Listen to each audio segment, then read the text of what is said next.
Hello everyone, I hope you all are doing great. Today in this video we're going to be talking about literature review, how to do it, things you have to take care of while doing literature review, do's and don'ts, and of course some extra tips. So here it goes.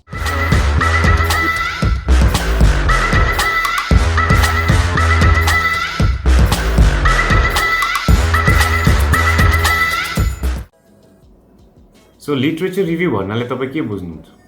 Confuse हुन्छ? म clear गरिदिन्छु. Literature review अब यो दुईटा वर्डले भनेको छ अनि त्यो दुईटा वर्डको लिटरल मिनिङ के हो? लिटरेचर भन्दाखेरि कुनै पनि टपिकमा रिटेन केही कुरा छ भने त्यसलाई चाहिँ लिटरेचर भनिन्छ. जस्तो कि अक्सफोर्ड डिक्सनरीमा यसको मिनिङ हेर्नु पर्दाखेरि चाहिँ written works specially those considered of superior or lasting artistic merit एउटा हो. अर्को मिनिङ चाहिँ के हो भने books and writings that are published on a particular subject. मैले भने जस्तै कुनै एउटा सब्जेक्टमा चाहिँ केही पनि रिटेन टेक्स्टमा प्रिन्टेड फर्ममा छ भने चाहिँ त्यसलाई लिटरेचर भनिन्छ. रिभ्यू भन्नाले चाहिँ to view or inspect again. अब त्यति दुईटा वर्डको मिनिङ थाहा भइसकेपछि चाहिँ एउटा कन्सेप्ट तपाईँको के क्लियर हुन्छ भने लिटरेचर रिभ्यू भनेको कतै पब्लिस भएको डकुमेन्ट्स, कतै पब्लिस भएको बुक्स एन्ड आर्टिकल्समा तपाईँको टपिक कुनै छ भने त्यो बुकलाई गएर फेरि पल्टाएर हेर्नु हो. That means literature review. एकदम सिम्पल वर्ड्समा. अब त्यो त भयो लिटरेचर रिभ्यूको मिनिङ. तर हाम्रो आर्किटेक्चरमा चाहिँ लिटरेचर रिभ्यू भन्नाले एक्ज्याक्टली के बुझिन्छ त? आर्किटेक्चरमा चाहिँ लिटरेचर रिभ्यू भनेको तपाईँको टपिकमा कुनै आर्किटेक्ट्सले लेख्नु भएको text already written and published टेक्स्टहरू छ भने त्यो आउँछ. अनि अर्को कुरा के आउँछ भने तपाईँको प्रोजेक्ट, तपाईँको जुन पनि टपिकको प्रोजेक्ट छ त्यसको लागि चाहिने स्पेसेस, त्यसको प्लानिङ, त्यसको साइजेस, त्यसको everything, standard universal design, zoning सर्भिसेसहरू जतिको इन्फर्मेसन एउटा कुनै पनि टपिकको लागि चाहिन्छ त्यो चाहिँ तपाईँको लिटरेचर रिभ्यूमा पर्छ. So if you are making a literature review, there are certain things you need to know prior to touching any books or any text documents, etc. So अब तपाईं रेडी भइसक्नुभयो लिटरेचर स्टडी गर्नलाई. त्यो के questions हो जसको answer चाहिँ तपाईले आफ्नो लिटरेचर स्टडीबाट पाउनुपर्छ, त्यसलाई चाहिँ एक्चुअली लिस्ट आउट गरौँ है त. Number 1 is what is the topic. टपिकको डेफिनेसन के हो, त्यसको मिनिङ के हो. सेकेन्ड पोइन्ट भनेको चाहिँ कन्टेक्स्ट अफ द प्रोजेक्ट हो. कन्टेक्स्ट भन्नाले why we are making it, त्यसको के जरुरी छ त सोसाइटीमा अथवा एउटा सिटीमा अथवा यो वर्ल्डमा. If we know why we are building something then only we can fulfil all of its requirements and plan it pinpoint correctly. That's why it leads us to the third point which is पहिला आफ्नो प्रोजेक्टको बारेमा पत्ता लगाउने. मेरो project के हो, कस्तो किसिमको हो, के चाहिन्छ त्यो सबै पत्ता लगाएपछि then only we go to a built example. कुनै केस स्टडी गर्छौँ हामी.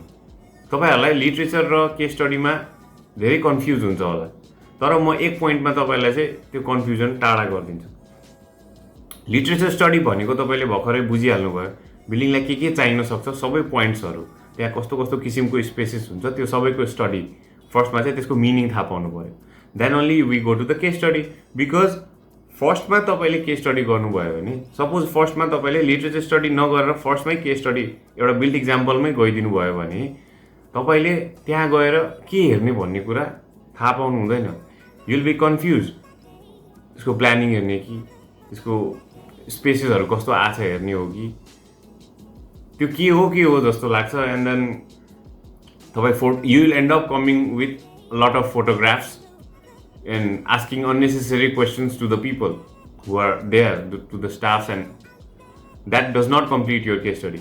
त्यसैले फर्स्टमा चाहिँ लाइब्रेरीमा के हुन्छ, लाइब्रेरीको जोनिङ कस्तो हुन्छ, लाइब्रेरी कतिजनाको लागि बनाएको हो, त्यसको टोयलेट्सहरूलाई कसरी प्लान गरिएको छ, त्यसको एन्ट्री एक्जिटलाई कसरी प्लान गरिएको छ, त्यहाँबाट बुक लिएपछि मान्छेले त्यो बुकलाई इस्यु गर्नलाई के गर्नुपर्छ, त्यो इस्यु गर्नलाई कति टाढा जानुपर्छ, अथवा आफ्नो बिलोङ्गिङ्सहरूलाई कहाँ राखेर लाइब्रेरी छिर्ने, त्यो सबै कुराहरू चाहिँ फर्स्टमा तपाईँले लिटरेचरमा स्टडी गरेर अनि बल्ल लाइब्रेरी हेर्न गयो भने चाहिँ सबै चिज क्लियर हुन्छ तपाईँलाई.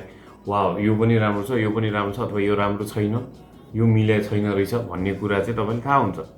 अनि last but not the least अब त्यसको नेचर, स्कोप, लिमिटेसन्स एन्ड केही स्पेसल फिचर्सहरू छ भने तपाईँको प्रोजेक्टको त्यो चाहिँ तपाईँले इन्क्लुड गर्न सक्नुहुन्छ literature रिभ्यूमा.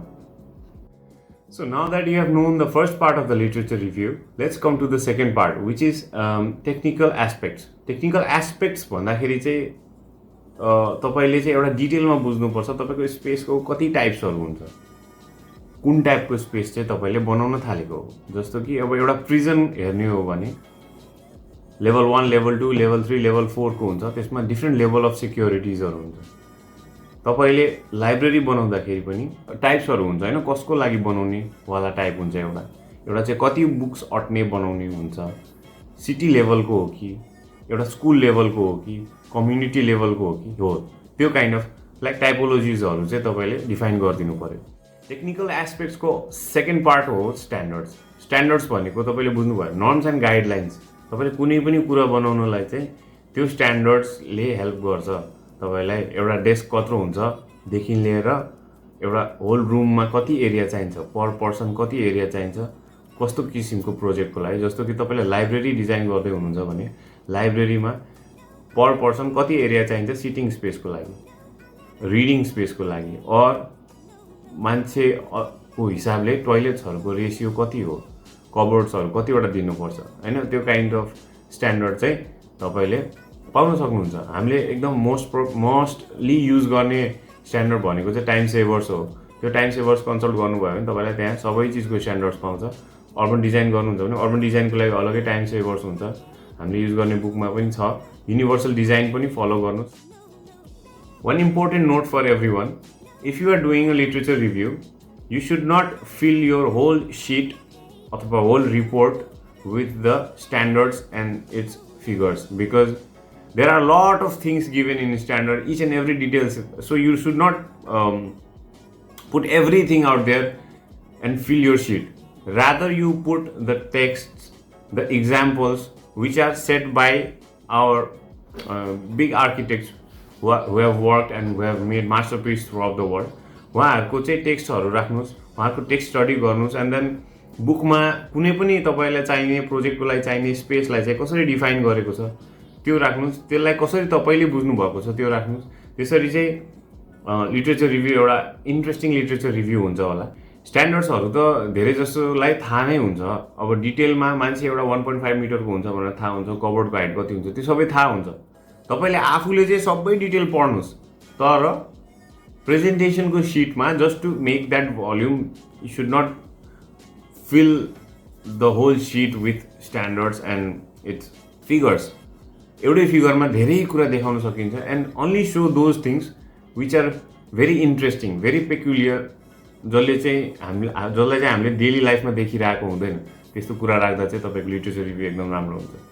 Well, I hope that this much would be enough to proceed with your literature review. So if you guys love what I do, please hit that like button and the subscribe button along with the bell icon, so that you get notified every time when I post new videos. And if you have any queries and something to say, use that comment section below, and I love to hear it from you guys. Till then, keep it safe, keep it simple, and be safe from coronavirus.